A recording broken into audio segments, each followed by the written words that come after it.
Alright, let's dive into something that's been blowing up in intelligence circles, and honestly, it's the kind of story that feels like a chess match between nuclear powers.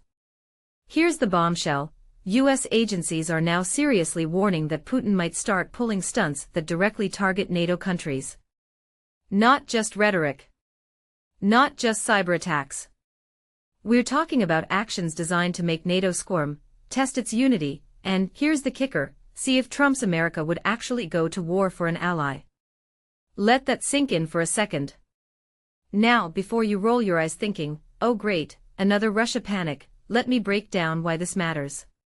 First off, this isn't some vague Russia's aggressive talking point. The intel specifically calls out hybrid ops, think sabotage, false flag incidents, drones loaded with explosives showing up at German airports. That Leipzig drone with explosives. US officials say it's Russian-made. And that's just one piece of a much creepier puzzle.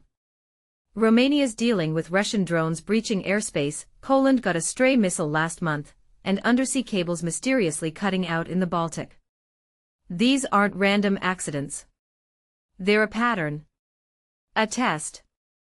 And NATO's basically being poked with a stick to see if it'll flinch.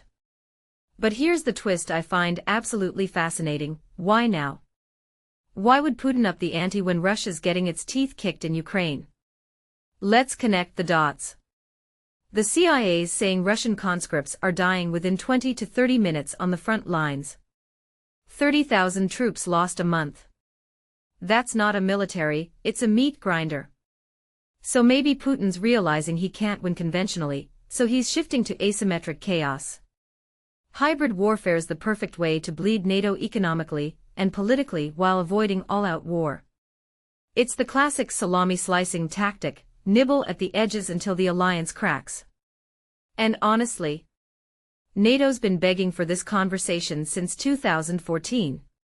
Now let's talk about Trump. Because this gets wild. The guy's history of bashing NATO, questioning Article 5, and making vague threats about whether the US would defend allies. That's not background noise, it's Putin's green light. If Trump spent years sowing doubt about America's commitment, what happens when Putin stages a false flag attack in, say, the Baltics? Would NATO rally? Would the US even show up? That's the gamble here. Putin's not trying to start WWII, he's trying to expose NATO as a paper tiger. And Trump's made in America skepticism. It's the ultimate pressure point. But wait, let's zoom out. What's the bigger picture here? This isn't just about Putin's next move. It's about the collapse of deterrence in the 21st century. Russia's playing a high-stakes game of chicken where the rules keep changing. Cyberattacks, drones, energy weaponization, these are the new front lines. And NATO's stuck in a paradox: respond too weakly, and you embolden Putin. Respond too hard, and you risk escalation. Meanwhile, Europe's waking up to a reality where peace means constantly defending against 1,000 tiny cuts. So here's my closing thought: this isn't just a Russia problem. It's a test of whether alliances even work in an era of decentralized warfare. If NATO can't agree on what counts as an attack worth defending, how do you stop a foe who's weaponizing ambiguity itself? Putin's not just testing weapons, he's testing our collective will.